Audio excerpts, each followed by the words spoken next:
Kia ora, I'm David Chaston with 90 at 9, brought to you by interest.co.nz. As we get everything you need to know in 90 seconds at 9 o'clock. With news in China over the weekend, they reported February consumer prices and they rose 0.7% from the same month a year ago, above market forecasts of an expected 0.3% rise and a turnaround from the sharpest drop in over 14 years of 0.8% in January.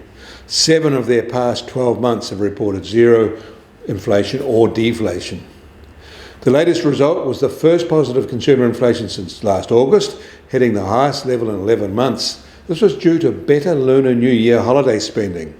Food prices declined the least in 8 months. Beef prices fell, but lamb prices turned up from the prior month. Milk prices there are still falling, however. Meanwhile, they still have producer price deflation in their factory sector. This sector is wallowing in a 2.7% deflation, marginally more in February than January. A year ago, their PPI was deflating 1.4%. And Taiwanese exports are still expanding on a year-on-year basis, although not as fast in February as they recorded in January. After a longish run of decreases, this is the 5th month in the past 6 where exports have risen.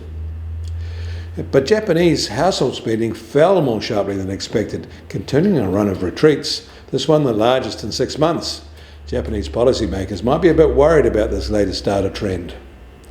Across the Pacific, and at the headline level, the American economy added 275,000 jobs in February, beating forecasts of 200,000, and higher than the downwardly revised 229,000 in January. But their unemployment rate ticked up as more people joined their labour force and wage growth slowed. Canada also released labour force data over the weekend. They added 40,700 jobs in February, following a 37,300 rise in January. This was double the forecasted 20,000 increase. And German industrial production rose 1% in January in real terms from December, but that still leaves it 5.5% lower than the same month a year ago.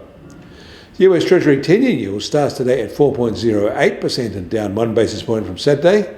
And the price of gold will start today down $7 from Saturday at $2,179 an ounce, and just off its record high. But that is 4.9% higher in the week.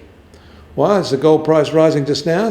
Some think it's new demand out of China as investors there start to fret that the economic management by Beijing is leading to a not-so-good path. Oil prices have stayed down at just on $77.50 a barrel in the US, while the international Brent price is now just on $81.50 a barrel. Both are $2 lower than a week ago. Weakening demand out of China is getting the blame. And the Kiwi dollar starts today at just on 61.8 US cents, a little change from Saturday, but it is 0.75% higher in a week. Against the Aussie, we're firmish at 93.3 Aussie cents. Against the euro, we remained at 56.5 euro cents. That all means our trade-weighted index starts today at just on 70.5 and unchanged over the past 4 days. And you can get more news affecting the economy in New Zealand from interest.co.nz. Kia ora, I'm David Chaston.